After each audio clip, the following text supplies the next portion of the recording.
Incluso los fans más devotos de Star Trek han pasado por alto algunos detalles sorprendentes ocultos a plena vista en el vasto universo de la franquicia.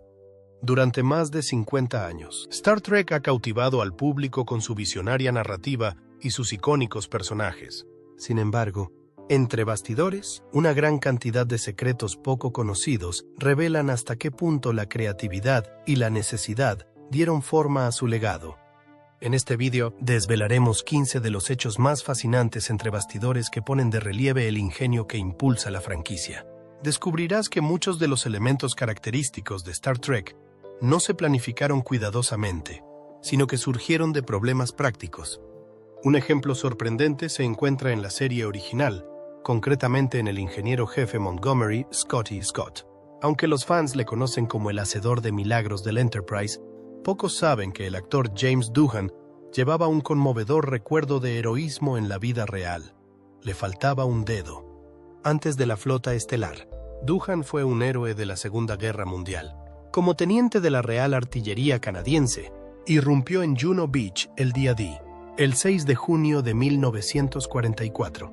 En medio de un encarnizado combate, recibió 6 impactos, 4 balas en la pierna, una en el pecho y otra que le seccionó el dedo corazón derecho. Milagrosamente, una pitillera de plata que llevaba en el bolsillo impidió que el disparo en el pecho fuera mortal. Exploremos cómo esta increíble historia de guerra se convirtió en uno de los detalles más hábilmente ocultos de la historia de Star Trek. Su servicio militar le valió elogios por su valentía, pero le dejó un recuerdo físico permanente del combate. ¿Cómo se ocultó en pantalla? Durante el rodaje, el equipo de producción empleó ingeniosas técnicas para ocultar el dedo que le faltaba a Doohan. El actor utilizaba principalmente la mano izquierda para las actividades en pantalla, o tenía la derecha parcialmente cerrada. Los ángulos de cámara le captaban a menudo desde su lado izquierdo, sobre todo durante las maniobras técnicas en las estaciones de ingeniería. Cuando era necesario que ambas manos estuvieran visibles, Doohan utilizaba dobles de pie y mano para los primeros planos. Además, los diseñadores de atrezo crearon herramientas y equipos especializados que Scotty podía manejar sin mostrar su mano derecha. Pensabas que conocías Star Trek al dedillo, pero ¿y si te dijéramos que hay pequeños detalles escondidos a plena vista que incluso los fans más acérrimos pasaron por alto? Quédate, porque al final de este video nunca volverás a ver Star Trek de la misma manera. Número 14. Botellas de whisky recicladas como atrezzo alienígena. Fíjese bien en los elegantes envases de licor alienígena de Star Trek y los aficionados podrán reconocer algo familiar. Botellas de whisky corrientes. A lo largo de la serie original, los maestros del atrezzo hicieron un uso inteligente de objetos cotidianos, transformándolos en exóticos artefactos alienígenas. Sin embargo, muchos espectadores nunca se dieron cuenta de que estaban viendo productos de la Tierra reutilizados. No es otro que el truco de la botella de George Dickel. El icónico envase de Brandisaurio es quizá el ejemplo más reconocible de esta reutilización creativa. Estas distintivas botellas se originaron en 1964 como botellas conmemorativas de whisky George Dickel Tennessee, con un diseño único de cuerno de pólvora. Los departamentos de atrezo transformaron estos recipientes de vidrio, ordinarios en exóticos contenedores alienígenas mediante mínimas modificaciones. En la pantalla aparecieron variantes de vidrio marrón, más claro y más oscuro. Aunque los coleccionistas señalan que la versión marrón más claro se considera más fiel a la pantalla. Estas botellas específicas se convirtieron en un icono, hasta tal punto que los ejemplares auténticos que han sobrevivido son ahora raros tesoros buscados tanto por los entusiastas de Star Trek como por los coleccionistas de bourbon. Las botellas originales de 1964, llenas, intactas y precintadas, son especialmente valiosas y quedan muy pocas en todo el mundo. La técnica de la botella de whisky ejemplifica un patrón más amplio de reutilización ingeniosa de atrezo a lo largo de la serie original. Con frecuencia, los equipos de producción reutilizaban objetos cotidianos en entornos alienígenas. Los saleros se convirtieron en los instrumentos médicos del Dr. McCoy. Los electrodomésticos modificados se transformaban en equipos técnicos y los materiales de embalaje reaparecían como paneles de control. Dados los ajustados calendarios de producción televisiva y los modestos presupuestos, estas soluciones creativas permitieron a la serie presentar una impresionante variedad de tecnología alienígena sin necesidad de costosas fabricaciones a medida para cada elemento de atrezzo. Número 13. Shatner contra la disputa por el tamaño de letra de Nimoy. Los icónicos créditos iniciales de Star Trek ocultaban entre bastidores una estipulación contractual que pocos fans reconocían. William Shatner y Leonard Nimoy protagonizaron una peculiar disputa sobre el tamaño de las letras. Esta disputa menos conocida ofrece una visión de la compleja relación entre los dos, actores principales de la serie, y las maniobras contractuales que dieron forma a la franquicia. ¿Qué era esta cláusula contractual sobre el tamaño de letra? En los acuerdos contractuales se escondía un requisito tipográfico específico que regulaba cómo debían aparecer los nombres de los actores en los títulos de crédito. La documentación revela que el crédito de Nimoy debía ser, por contrato, no inferior al 75% del tamaño y tipo concedido a la estrella. Este porcentaje preciso no era arbitrario. Representaba una cuidadosa negociación de estatus entre los protagonistas de la serie. A partir del cuarto episodio emitido, La Hora Desnuda, el equipo de producción introdujo un cambio específico en los créditos. También protagonizada por Leonard Nimoy como Mr. Spock, al 75%. La oficina de producción señaló explícitamente que los créditos de Leonard no debían superar el 75% de los que le correspondían a William Shatner. En consecuencia, incluso cuando los episodios anteriores volvían de su emisión en la cadena, estos ajustes tipográficos se aplicaban antes de las posibles reposiciones. ¿Cómo repercutió en la dinámica del reparto? Esta disparidad en el tamaño de los créditos reflejaba tensiones más amplias dentro de la jerarquía del reparto. La cláusula de naciones favorecidas de los contratos de ambos actores exigía la igualdad de trato entre las dos estrellas. Normalmente, esta cláusula garantizaba la igualdad salarial y de tiempo en pantalla, pero se convirtió en un punto de discordia que se extendió más allá de la serie original. Su peculiar relación profesional continuó a lo largo de las siguientes películas de Trek, en las que Shatner invocó notablemente esta cláusula para exigir oportunidades como director después de que Nimoy dirigiera una película. Además, la atención al detalle en los créditos contrastaba con el enfoque más flexible de la producción hacia otros miembros del reparto. Como se señalaba en una nota relativa a DeForest Kelley, ha tenido mejores créditos de los que estábamos obligados a proporcionarle por contrato. 2. Plástico de burbujas, como armadura Klingon. El temible aspecto de los guerreros Klingon es uno de los elementos más reconocibles de Star Trek, pero pocos espectadores saben que su intimidante armadura estaba parcialmente hecha de plástico de burbujas. Esta creativa elección de vestuario representa las ingeniosas soluciones entre bastidores que dieron vida al universo de ciencia ficción a pesar de los modestos presupuestos televisivos. La armadura Klingon mostró por primera vez sus elementos de plástico de burbujas durante la primera temporada de la serie original. En particular, en el último episodio de la primera temporada, Errand of Mercy, el actor John Colicos aparecía como el comandante Klingon Core con un traje que incorporaba una tira pintada de plástico de burbujas como hebilla del cinturón. El departamento de vestuario no se limitó a utilizar el material en su forma reconocible, sino que lo transformó mediante la pintura y la colocación estratégica para crear algo que pareciera alienígena y militarista.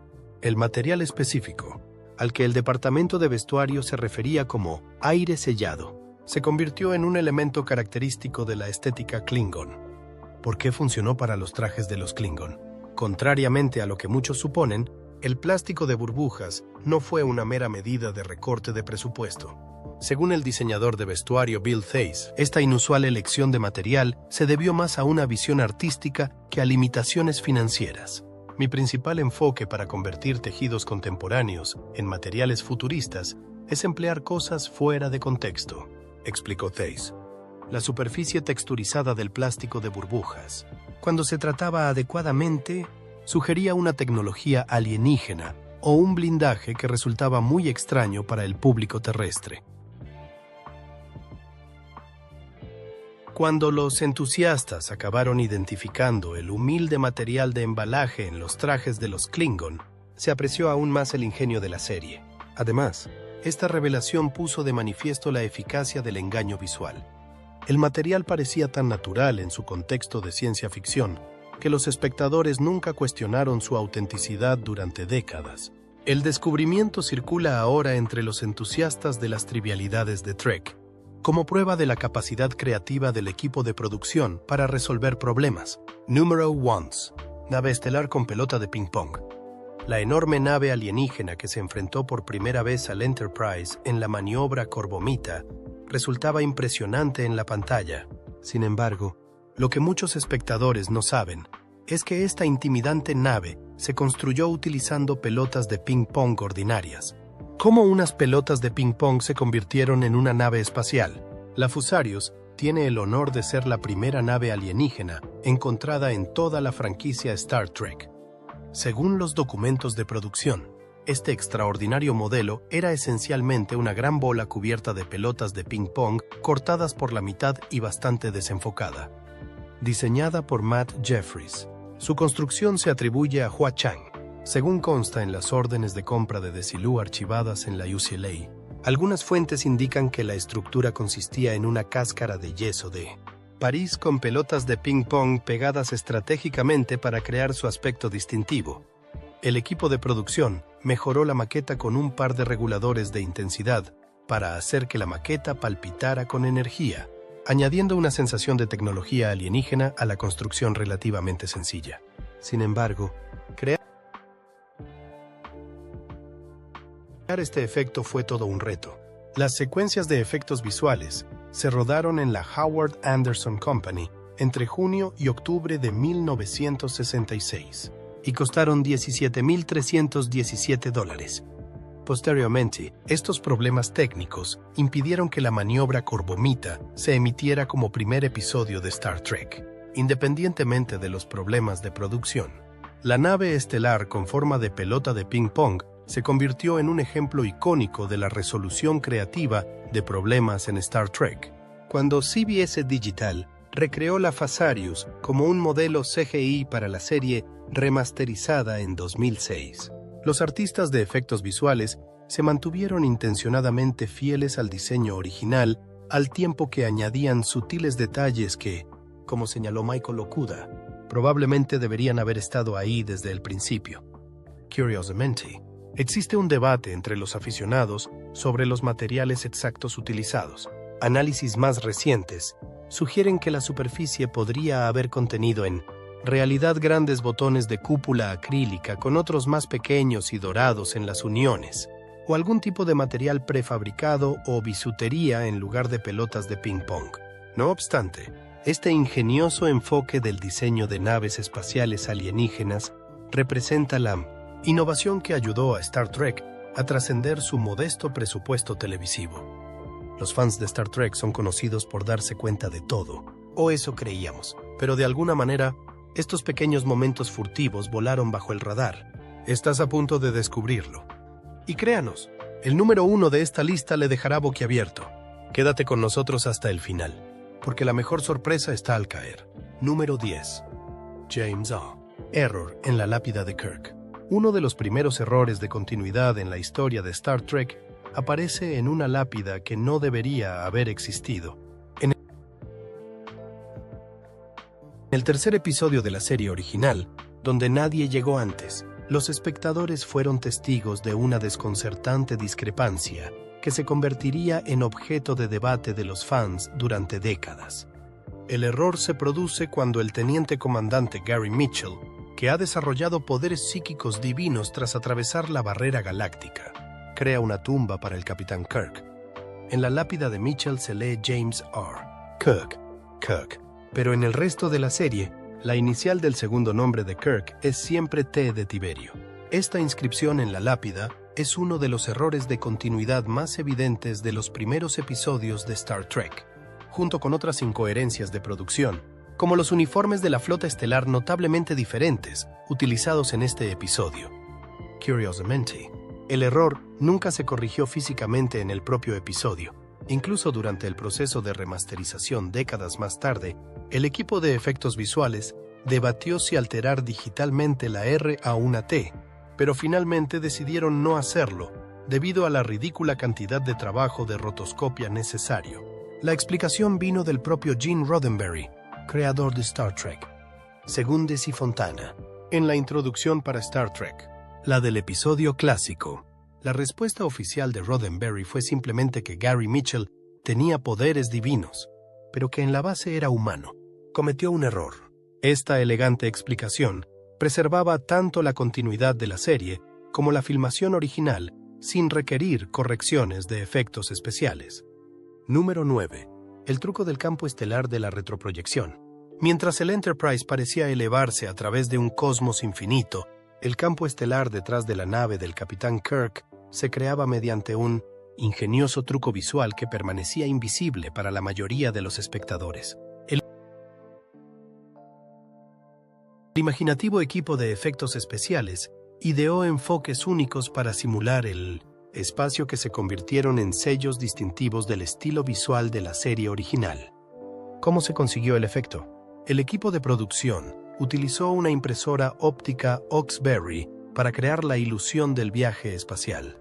Este avanzado equipo, único en su época, podía realizar reducciones de 5:1 y ampliaciones de 4:1 con enfoque automático continuo. Para crear un campo estelar convincente, los artistas pintaron estrellas negras sobre un fondo blanco de aproximadamente 2,5 pies por 3.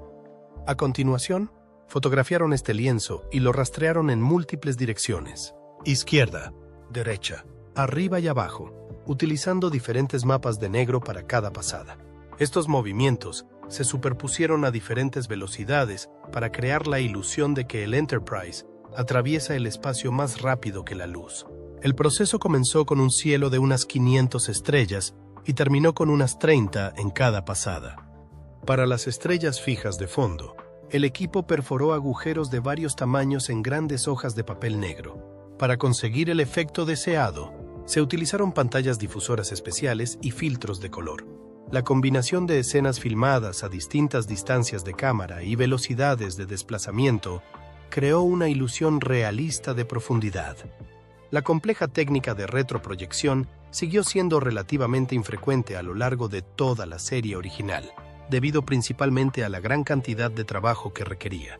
Cada configuración del campo estelar exigía una preparación meticulosa y múltiples pases de filmación. El propio proceso de impresión óptica requería mucho tiempo. El sobrevuelo de una nave típica puede llevar un día entero de rodaje con control de movimiento. Con múltiples naves, esto podría extenderse a una semana completa, especialmente cuando se añaden explosiones e iluminación interactiva. Número 8. Toma volteada del Enterprise para ocultar la Tierra. En ocasiones, la nave Enterprise navegaba por el espacio hacia atrás, al menos desde ciertos ángulos de cámara. A lo largo de la serie original, los espectadores más avispados podían notar algo extraño en determinadas tomas exteriores de la emblemática nave. Los números de matrícula aparecían reflejados. ¿Por qué se invirtió esta toma? En la producción televisiva, invertir tomas tenía fines prácticos que iban más allá de un simple error. En ocasiones, los equipos de efectos visuales invertían intencionadamente las imágenes para crear nuevas tomas sin costes de rodaje adicionales. Esta táctica se hizo necesaria cuando la Tierra u otros elementos no deseados aparecían en el fondo de un metraje que, de otro modo, sería utilizable. Como consecuencia, el equipo de efectos volteaba el negativo horizontalmente, lo que eliminaba los elementos problemáticos, pero creaba una imagen reflejada de la nave estelar. Estos atajos de producción pasaron desapercibidos para el público en general, pero crearon sutiles errores de continuidad que persistieron durante décadas. ¿Cómo lo detectaron los aficionados? Los entusiastas de Trek identificaron estas tomas invertidas examinando las marcas de registro de la USS Enterprise. Al principio de un episodio, cuando el Enterprise atraca en una base estelar, los espectadores pueden ver los números de registro de la nave al revés, tanto en la parte inferior de la sección del platillo como en el pilón de la barquilla. La designación distintiva, NCC 1701, normalmente legible de izquierda a derecha, aparece reflejada. A lo largo de varios episodios, se produjeron casos similares en los que una observación cuidadosa reveló texto al revés y detalles asimétricos de la nave. Número 7. La insignia de la flota estelar no siempre fue universal. El icónico emblema de la punta de flecha que luce orgulloso el capitán Kirk en su uniforme representa uno de los elementos más incomprendidos de la historia de Star Trek. Incluso los espectadores más veteranos suelen pasar por alto un detalle crucial. A lo largo de la serie original, esta famosa insignia no pretendía representar a toda la flota estelar. Identificaba específicamente a los miembros de la tripulación que servían a bordo del USS Enterprise. Tras un examen cuidadoso de varios episodios, los emblemas específicos de cada nave se hacen visibles cada vez que aparecen tripulaciones de otras naves. El personal de la USS Exeter llevaba un círculo atravesado por una espiga, como se ve en la Gloria Omega. Mientras tanto, la nave Stellar Defiant lucía un delta hueco sin el fondo estrellado en la telaraña toliana. Los ingenieros de las bases estelares lucían una insignia en forma de espiral, aunque estas sutiles diferencias pasaban a menudo desapercibidas para el público casual. Esta meticulosa atención al detalle reflejaba la formación militar del creador Gene Roddenberry y su conocimiento de las insignias de las unidades. ¿Cuándo se convirtió en estándar la punta de flecha? Tras el éxito sin precedentes de la misión original de 5 años retratada en la serie, la comandancia de la flota estelar tomó una decisión notable. Adoptaron la punta de flecha del Enterprise como emblema estándar para toda la organización. Esta transición se produjo entre la serie original y Star Trek, en la que todos los oficiales de la flota estelar lucieron de repente la conocida insignia. La explicación dentro del universo sugiere que este cambio honró los legendarios logros de la tripulación de Kirk, transformando el emblema específico de su nave en el símbolo universal de la flota estelar. Star Trek: The Next Generation, Deep Space Nine y Voyager presentaron el diseño de la punta de flecha, aunque con variaciones propias de cada época. Curiosamente, Star Trek Enterprise, al ser una precuela ambientada antes de la serie original, evitó deliberadamente la punta de flecha, utilizando en su lugar un distintivo emblema ovalado anterior a las variaciones de la insignia vistas en la época de Kirk. Esta cuidada narrativa visual creó una evolución coherente del simbolismo de la flota estelar en toda la franquicia. Número 6. Reutilización del backlot de Mayberry. En un inesperado cruce entre la ciencia ficción y la pequeña ciudad americana, las calles por las que paseaban el capitán Kirk y Spock en 2 episodios icónicos eran literalmente el mismo backlot en el que patrullaba el sheriff Andy Taylor.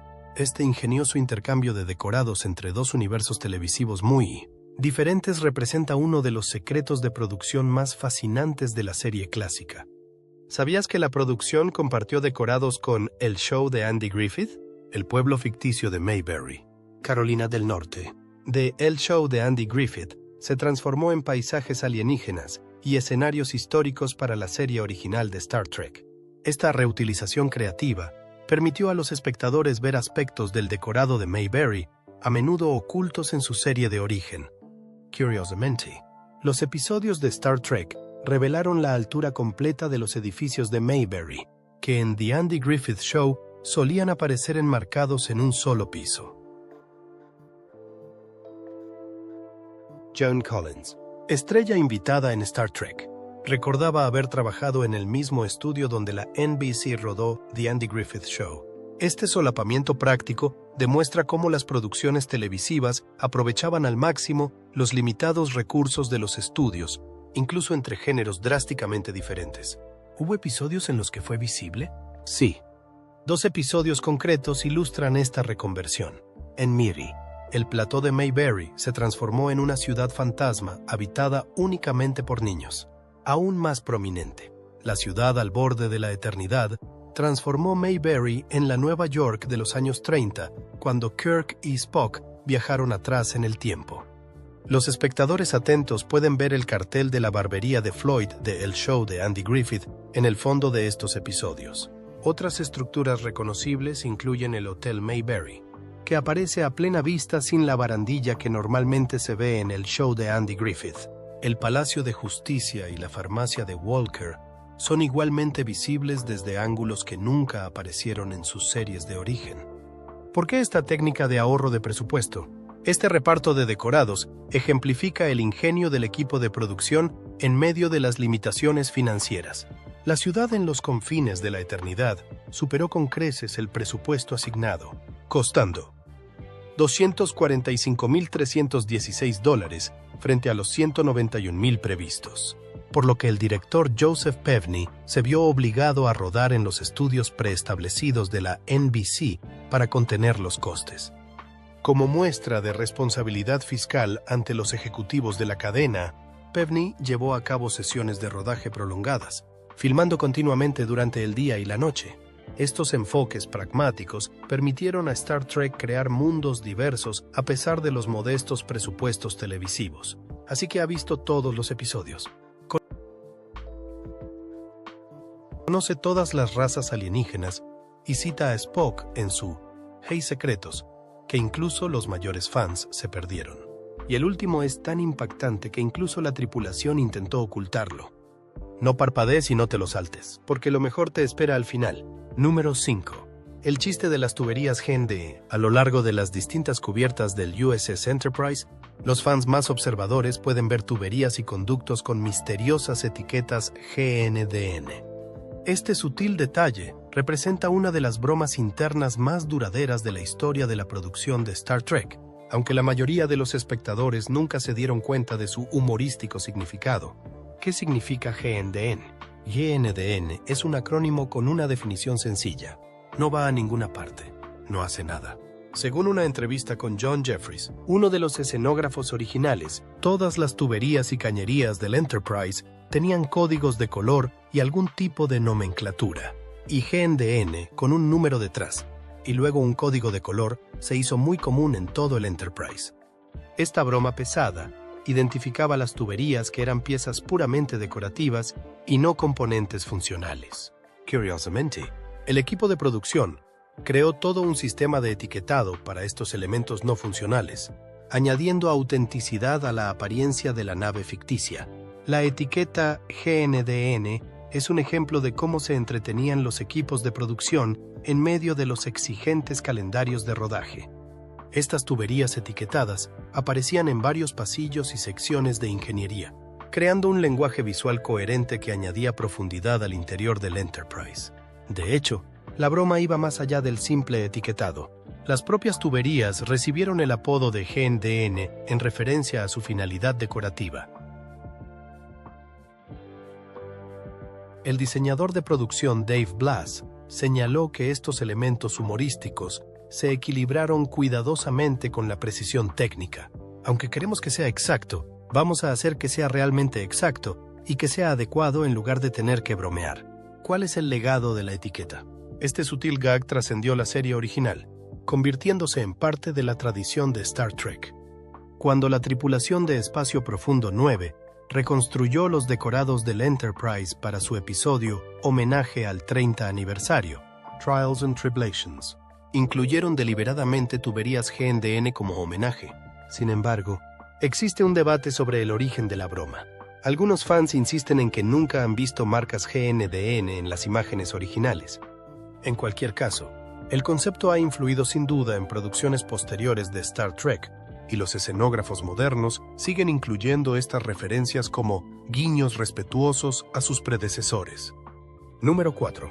El cameo del micrófono Boom en Charlie X. Incluso los Trekkies más avesados que exploran la serie original pueden haber pasado por alto la estrella invitada no intencionada en Charlie X, un micrófono con brazo que se coló en el montaje final.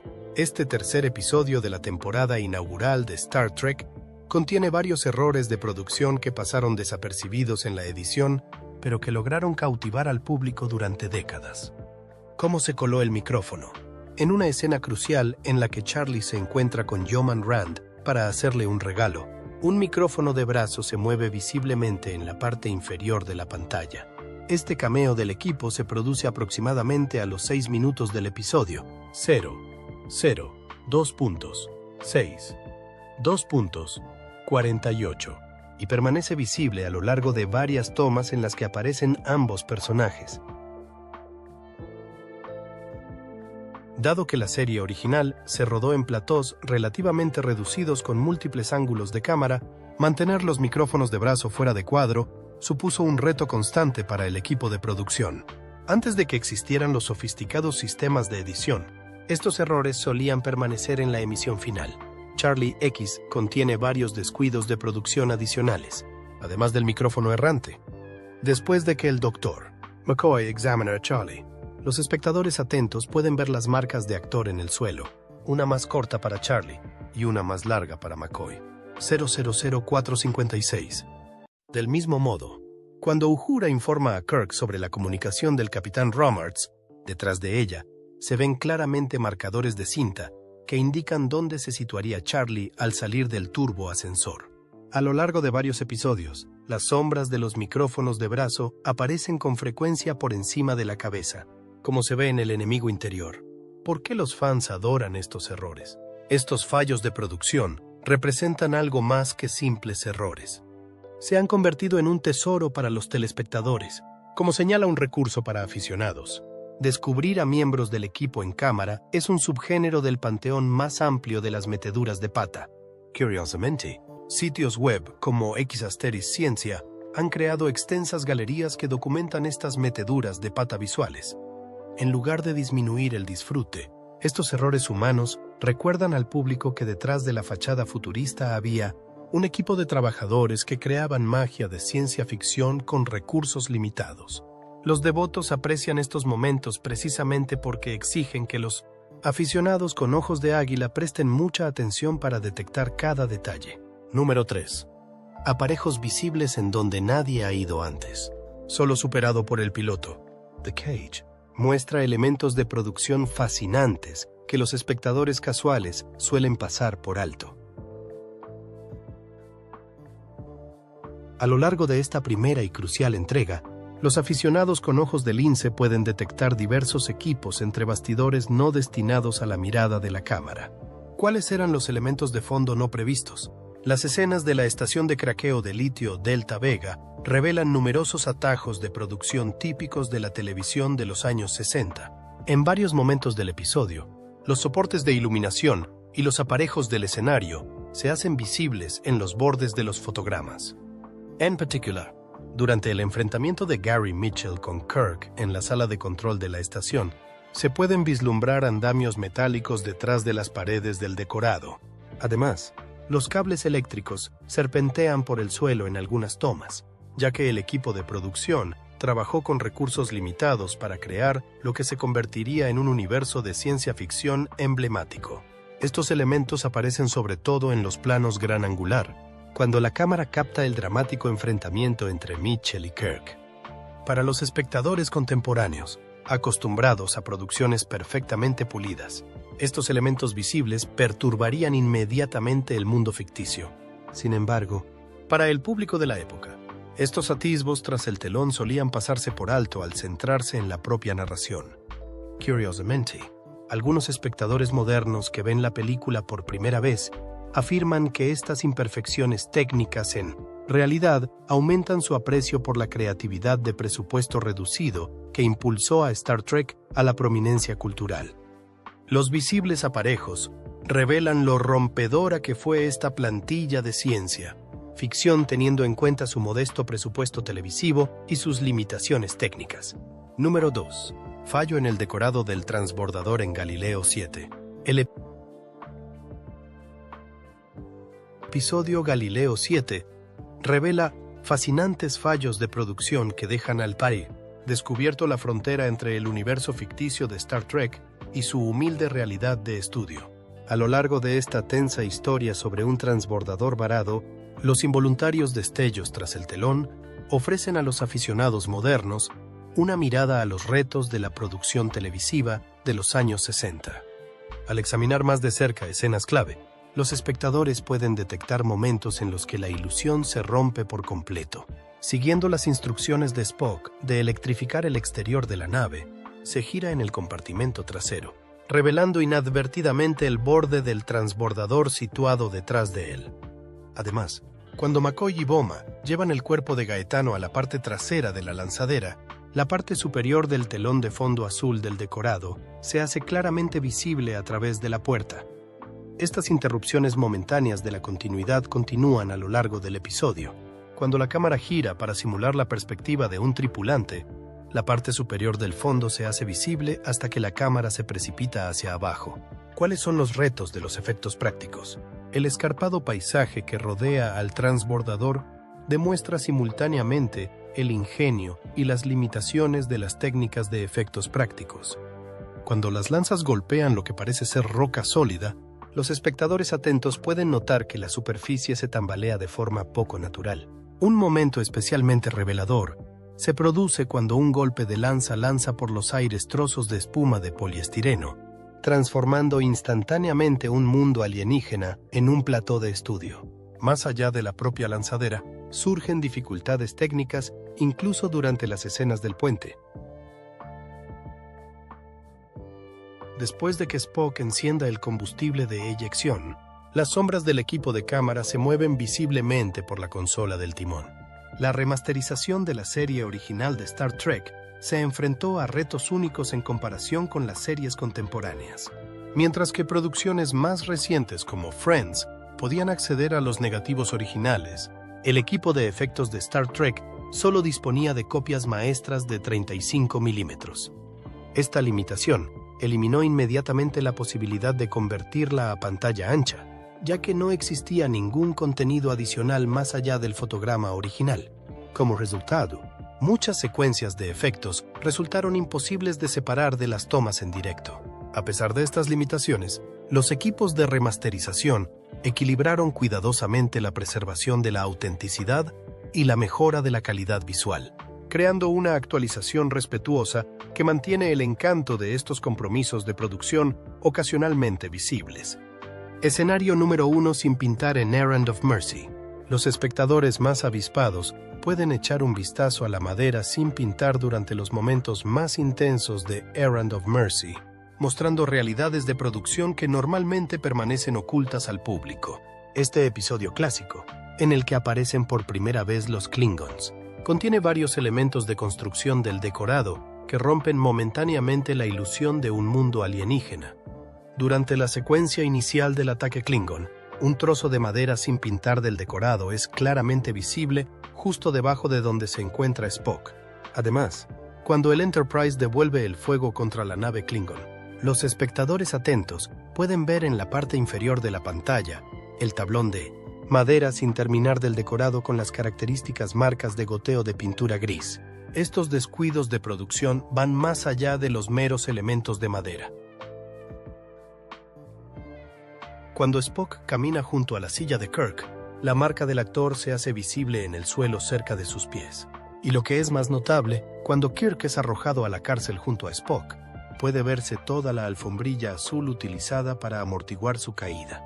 En última instancia, estos atajos de producción contribuyeron a la estética minimalista distintiva de Star Trek. Los entornos austeros y eficientes de la serie ayudaron a centrar la atención del espectador en los personajes más que en los elaborados decorados. En esencia, la ambientación minimalista creaba circunstancias en las que el objeto más pequeño llamaba la atención sobre sí mismo. Lo que comenzó como una necesidad presupuestaria se transformó en un estilo visual en el que la imaginación llenaba los huecos, creando un universo que parecía más amplio de lo que sugerían sus humildes orígenes en el estudio. Con esto, hemos llegado al final de este video. Gracias por verlo. Si te ha gustado,